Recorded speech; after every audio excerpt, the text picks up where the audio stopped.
Assalamualaikum warahmatullahi wabarakatuh. Bismillahirrahmanirrahim. Ashhadu an la ilaha illallah wa ashhadu anna Muhammadar Rasulullah. Allahumma salli ala sayyidina Muhammad wa ala ali sayyidina Muhammad.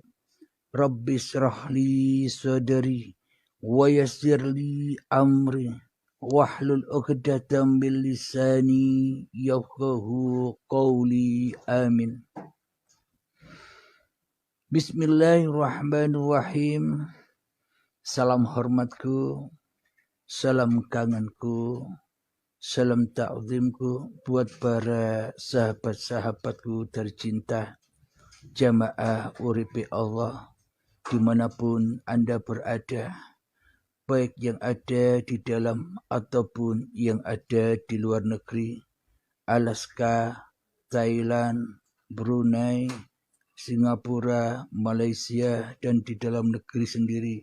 Semoga kita semua senantiasa di dalam lindungan Allah Subhanahu wa Ta'ala. Amin ya Rabbal Alamin. Sebelum kita awali di malam yang lagi hujan ini, kebetulan kami berlokasi saat ini malam 31 Desember 2001 ini. Kami berada di Danau Toba. Marilah kita kembangkan bersama kalimat-kalimat thayyibah di dalam hati kita. Subhanallah walhamdulillah wa la ilaha illallah wallahu akbar wa la hawla wala quwwata illa billahil aliyil azim. Sadaqallahul azim. Kajian di malam ini tentang mata dewa. Mata dewa. Mata dewa berarti pandangan matanya dewa, pandangan matanya Tuhan, pandangan matanya Allah yang bersifat basirah. Alhamdulillahirabbil alamin. Selama ini kita manusia termasuk saya, selama ini kita buta dengan mata dewa, dengan mata Tuhan, dengan mata Allah.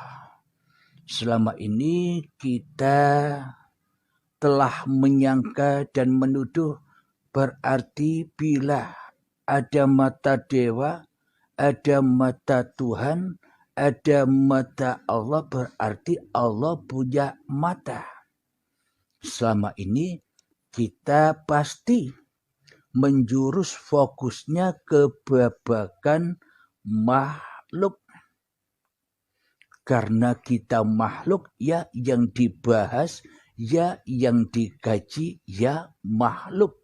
Semuanya pemahamannya ya tentang kemakhlukan. Tak akan pernah bisa memahami babakan tentang ketuhanan. Karena manusianya masih memakai mata manusia. Karena manusianya yang merasa wujud, karena manusianya yang merasa hadir di dalam hatinya, karena manusianya yang masih merasa hidup, dan karena manusianya yang masih merasa berkuasa, maka ya seluruhnya di dalam genggaman dan kekuasaan manusianya. Yang ada hanyalah mata penglihatan manusianya, maka manusianya takkan pernah bisa menembus mata dewa, mata Tuhan, mata Allah. Alhamdulillahirabbil alamin. Sama dengan sebuah pertemuan, sama dengan sebuah penyaksian, sama dengan sebuah penghadapan manusia kepada yang menciptakannya. Jadi pemahamannya bukan pertemuan, bukan persaksian, bukan penghadapan ala manusia yang bertemunya antara satu manusia dengan manusia yang lain. Contoh, ibarat atau kiasan perjumpaan, persaksian, pertemuan kepada Tuhannya. Yakni pertemuan atau persaksian, penghadapan manusia kepada Tuhannya bukan seperti antar makhluk yang harus ketemu. Jadi hakikat bertemu, berjumpa dan menyaksikan Tuhan ketika diri kita sudah tak bisa menyaksikan apa-apa lagi. Ketika kita sudah tidak bisa menghadap apa-apa lagi. Itulah yang dimaksud pertemuan. Itulah yang dimaksud persaksian. Dan itulah yang dimaksud perjumpaan alias mi'raj alias wusul alias mijil alias tajalli alias sampai. Itulah yang dimaksud persaksian. Ketika manusianya sudah kembali kepada alam kesejatian diri manusianya yang tak wujud.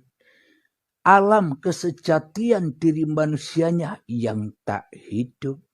Alam kesejatian manusianya yang tak punya kuasa apapun, yakni Adam.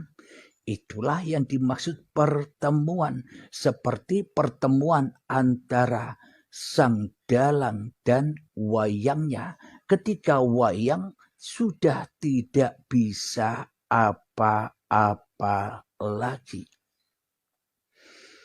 Jangankan sang wayang bisa apa-apa, menyaksikan dirinya sebagai wayang saja sudah tidak bisa lagi, apalagi menyaksikan sang dalang. Jadi manusianya sudah tak mampu lagi melihat diri manusianya, kecuali diri Tuhannya, apalagi manusia bisa menyaksikan Tuhannya. Tidak bisa. Karena manusia menyaksikan dirinya saja tidak bisa, apalagi menyaksikan Tuhannya. Maka dari itu Nabi Musa ketika ingin berjumpa dengan Tuhannya, maka tersungkurlah Musanya. Baru itulah yang dinamakan persaksian. Nabi Muhammad ketika berjumpa dengan Tuhannya, Muhammad bukan kau yang melempar, aku yang melempar.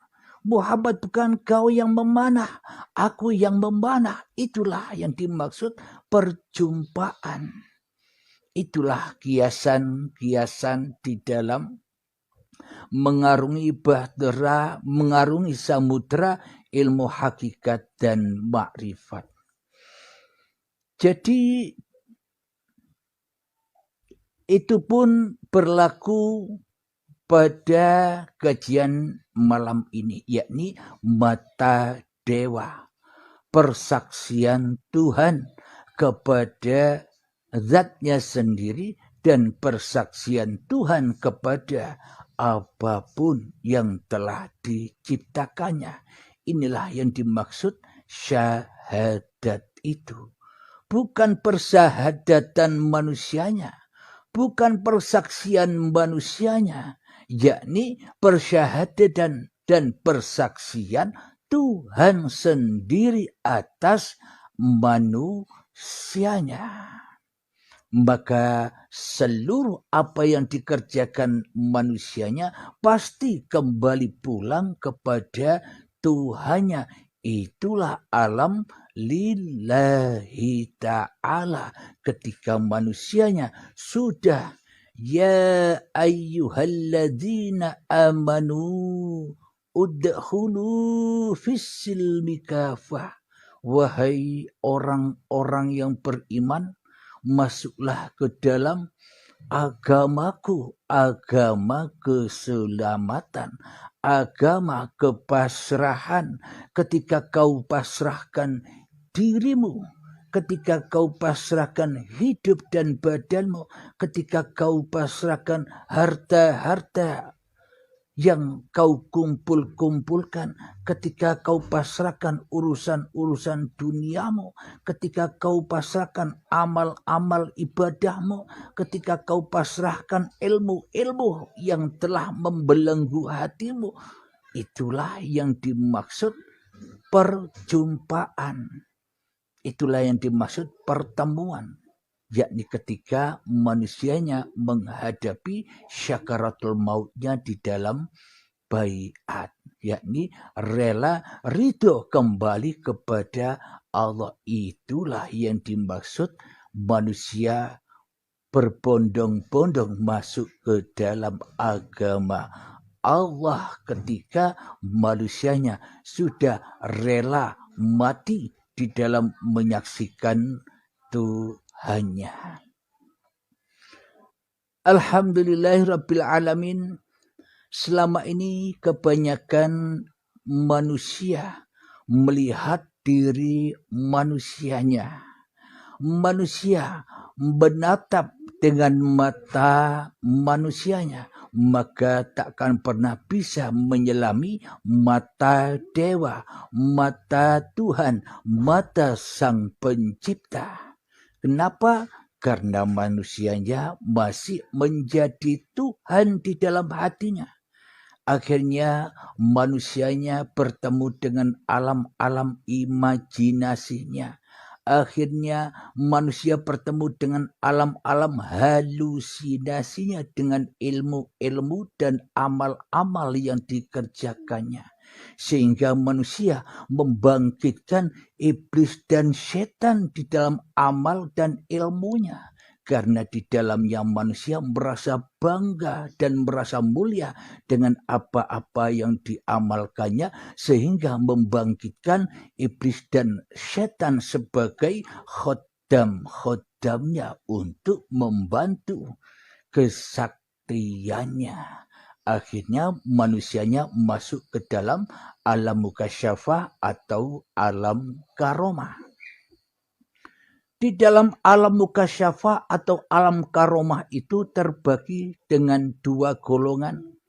Kebanyakan manusia masuk di dalam golongan yang pertama, yakni kasab suari. Mukasyafah karomah yang masih diakui milik manusianya. Maka inilah tujuan-tujuan akhir manusia yang haus dengan ilmu hakikat dan makrifat. Karena sampai di dalam alam mukasyafah, karena sampai di dalam alam karomah, sampai di dalam alam kesaktian, manusia sudah merasa sampai ke alam ilmu hakikat dan ilmu makrifat. Selama ini kan kita melihat para wali, para aulia Allah itu kan sakti-sakti. Jadi kita menganggap untuk menjadi para waliullah, untuk menjadi para kekasih Allah itu harus wajib sakti. Kalau tidak sakti bukan waliullah. Kalau tidak mukasyafah bukan waliullah. Tidak tahu besok ada apa, tidak tahu akan kejadian apa besok, berarti kalau tidak tahu itu semua bukan waliullah. Itulah pemahaman yang selama ini kita terka selama ini kepada para wali-walinya Allah. Karena kita sudah terdoktrin dengan cerita-cerita, dengan dongeng-dongeng, apalagi cerita di YouTube, di TV-TV yang mengisahkan para wali-wali yang sakti-sakti itu.